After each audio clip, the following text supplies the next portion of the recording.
சீமான ஏன் தொட பயப்படுறீங்க? தொட்டு பாருங்க. இந்த விஜயலட்சுமி வழக்குல சீமான கைது பண்ணி பாருங்க. நான் சவால் பண்றேன். அவ்வளவு வெறி மாப்பிளைக்கு பாலியல் குற்ற வழக்கு. என்னையா குற்ற வழக்கு? என்ன பாலியல் குற்றம் நிரூபிக்கப்பட்டிருக்கா? விரும்பி வந்து உர வச்சுக்கிட்டு போனவ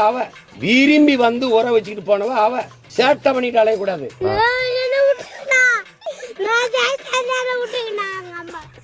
விருப்பம் இல்லாம ஒரு பொண்ணை கடத்திட்டு போய் நீங்க வன்கட்டாயமா கொண்டு இருந்தாருன்னா வன்புணர்வு வச்சாதான் அது குற்றம். நீங்க விரும்பி படுத்தா அதுக்கு பேர் என்ன? சொல்லுங்க. இது என்ன பிரமாதம்? இது விட பெசலைட் ஒண்ணு இருக்கு. கூவுடா. யாரு முதல்ல அந்த பொம்பளை யாரு? அதிகம் பேசுன முட்டி அக்கா பேசுறேன், ஜாக்கிரதை. என்ன இது பாலியல் வழக்கு? என்னமோ வயசுக்கு வந்தோன்னா குச்சில இருந்த புள்ள தூக்கிட்டு போய் அப்படி சோளக்காட்டுல வச்சு குண்டு கட்டா கற்பழிச்சு விட்ட மாதிரி கதறிட்டு இருக்கு எல்லாரும். என்ன உங்க மனநிலை என்ன செய்ய போறீங்க? அவர் சொக்கா பிடிச்சிருவீங்களா? பிடிச்சா என்ன பண்ணுவீங்க? வேணாடா அம்மா, என்ன மான பிடிச்சறேன். பொறுத்து அடிச்சிருவீங்களா? என்ன பண்ணுவ? வேணா அடிக்கறாங்கடா, அழுத்துல குத்திடுவீங்களா? என்ன இது பாலியல் வழக்கு? இதெல்லாம் தேவையா கோபி? பொம்பளை சோக்கு கேக்குதா கோபி? யாரு முதல்ல அந்த பொம்பளை யாரு? சொல்லிட்டா அது குற்றமாயிருமா? 1000 பேர் 1000 சொல்லலாம். விசாரிக்கணும்ல. விசாரிக்காம நீ உறுதி பண்ணிட்டு போயிட்டு இருந்தீங்கன்னா என்ன அர்த்தம்? இதே சீமான்யா ஒரு சாதாரண இயக்குனர், அவருக்கு ஒன்னும் மதிப்பு இல்ல, படங்களும் இல்ல, வீட்டுல இருக்கிறேன், இந்த மாதிரி வழக்க நீ எடுத்து பேசுவியா? நீ தெரியுது, நீ மூடு. ஒரு முழு அதிகாரம் சேர்ந்து இதுக்கு சுத்துறிய. ஏன்னா என்னை பார்த்து நீ நடுங்கிட்ட. எப்படி சார் நீங்க வாங்க வாங்க, ஏன் பயப்படுறீங்க? வாங்க, அடிக்கலாம் மாட்டேன், வாங்க.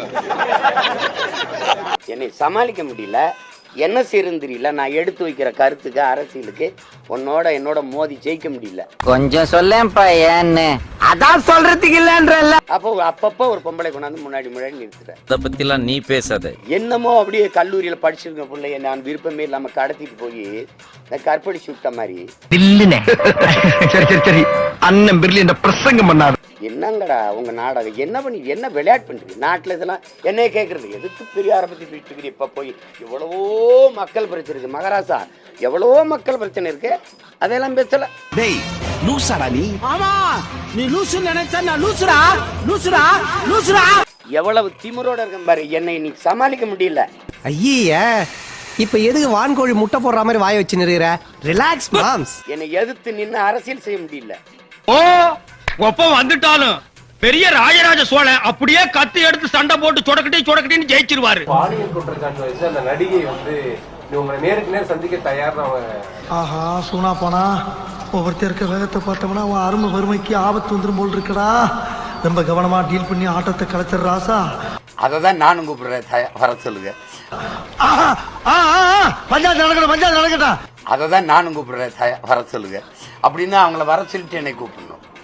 ஐயோ, நம்ம மைண்ட் அங்க போகுது.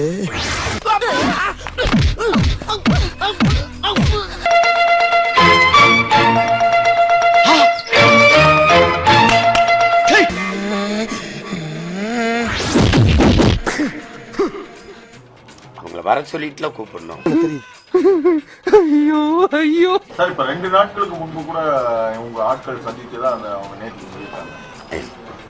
எங்க ஆட்கள் சந்திக்கணும் இல்லை, சந்திக்க வாங்கன்னு அவங்க கூப்பிட்டுருக்காங்க. அதுக்கப்புறம் அவங்க தொடர்புக்கே வரல. இவனுக்கு முகரக்கட்டையெல்லாம் பார்த்தாக்க அவ்வளவு நல்லவனுங்க மாதிரி தெரியலையடா. குறிப்பா 2 கோடி ரூபாய் வரை கொடுக்க தயார் அப்படிங்கிற மாதிரியான ஒரு செய்தி பரவுது. அவங்களுக்கு அந்த நடிகைக்கு இந்த மாதிரிலாம் பப்ளிக் பிளேஸ்ல அசிங்கப்படுத்தக்கூடாது. சொல்லிக்கிற வேண்டியது ஏதோ சொல்லிக்கிற வேண்டியதுதான். நீங்க திருமணம் ஆயிடுச்சு, 7 முறை கருக்கழிச்சிருச்சு அப்படிலாம் நீங்க பாத்தீங்கன்னா, ஒரு ஆண்டுக்குள்ள 7 முறை கருக்கழிச்ச சாதனையால நானா தான் இருப்பேன்.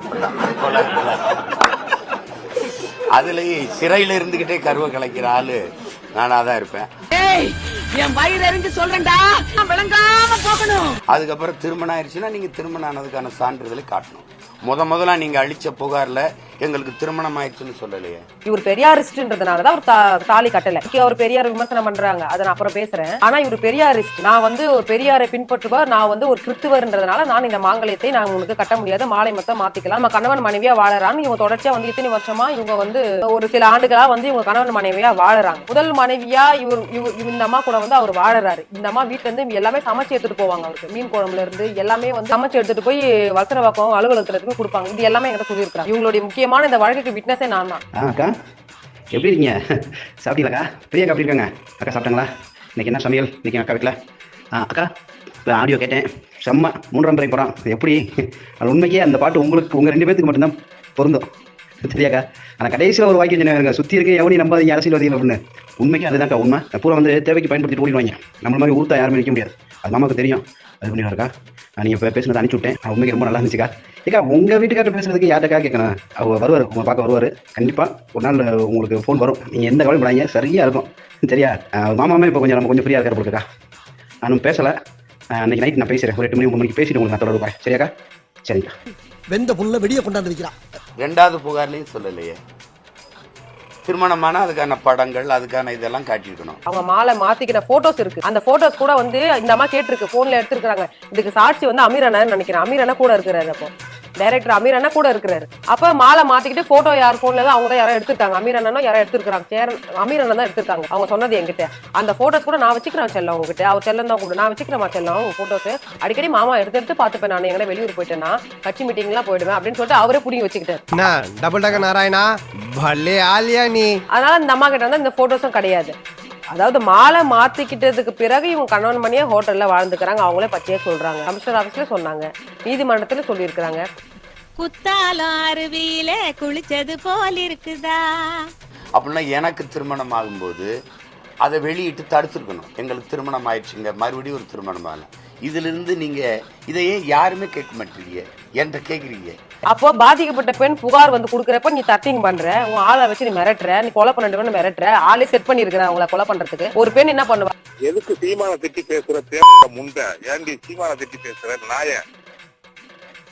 நீ பேசு அப்பதானே நான் வந்து போலீஸ் கொடுக்க முடியும். பேசு போலீஸ் நீங்க எவன்ட்ட வேணாலும் கொடுத்து எதுக்கு எல்லாரையும் பேசிட்டு இருக்க? அப்ப என்ன மாதிரி ஒரு தங்கச்சி கூட இருந்தான்னு வைங்க, நேரா வீட்டு அண்டை போய் சீமான வீடு பூந்து நாங்க அடிச்சிருப்போம். ஐயோ ஆயுதமே இல்லாம மிரட்டுறான் ஐயா. உங்களுக்கு இது ஒரு சுவாரஸ்ய கதையா இருக்குது, ரசிக்கும்படியான ஒரு கதை.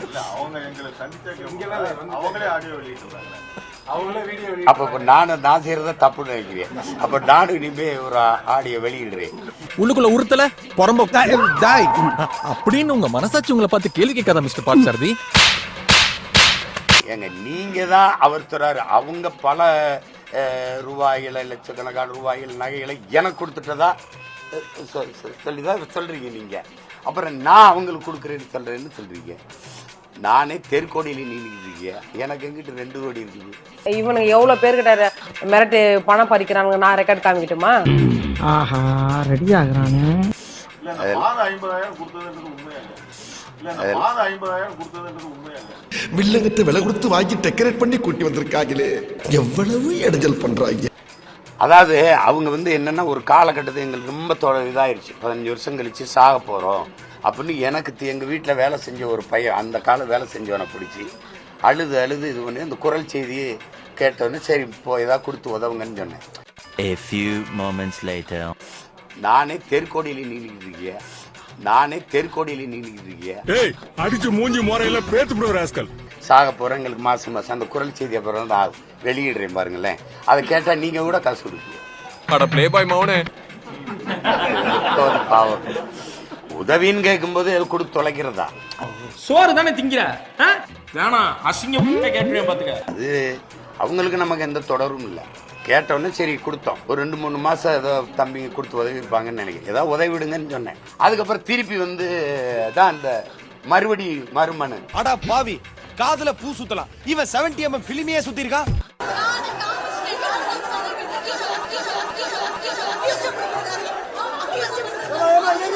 விவகாரத்துல நடிகையை பயன்படுத்தி முடக்க நினைக்கிறீங்களா? கரெக்டா சொல்றானே. இது அப்படி ஊருக்குள்ள தண்டாரப்பட சொல்லுங்கடா, நல்லா இருக்கும். அவங்க ரொம்ப நாளா முயற்சி பண்றாங்க. நம்ம நீதிமன்றத்துக்கு போயிருந்தோம். அங்க ஹைகோர்ட்ல வந்து டிஸ்மிஸ் ஆயிடுச்சு. நம்ம இப்போ அப்பீல் போயிருக்கோம். அவங்க 3 வாரத்துல விசாரணை பண்ணி முடிக்க சொல்லியிருக்காங்க.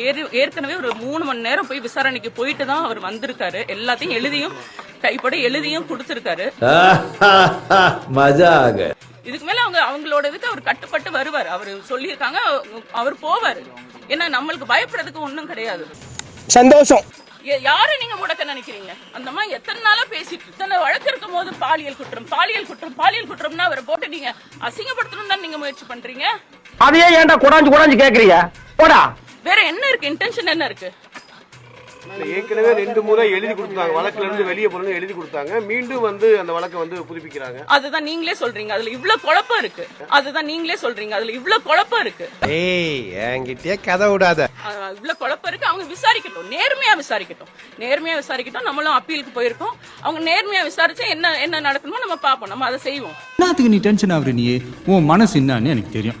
அவரும் அதுக்கெல்லாம் அவர் ஊர்ல இல்லன்றது அப்பவே அவர் சொல்லிட்டாரு. இவங்களாதான் இந்த தேதியை 27ஆம் தேதி கொடுங்க, நீங்க வந்து எழுதி கொடுங்கன்னு அவங்களாதான் சொல்றாங்க.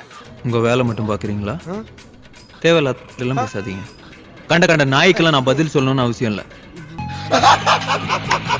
நம்ம வழக்கறிஞர் போய் இன்னொரு அவங்க அடுத்த நாளே போடணும்னு என்ன இருக்கு? 2 வாரம் அவர் ஊர்ல இல்ல, தொடர் பயணம். அவர் வந்து எங்க ஓடி போயிட போறாருங்க?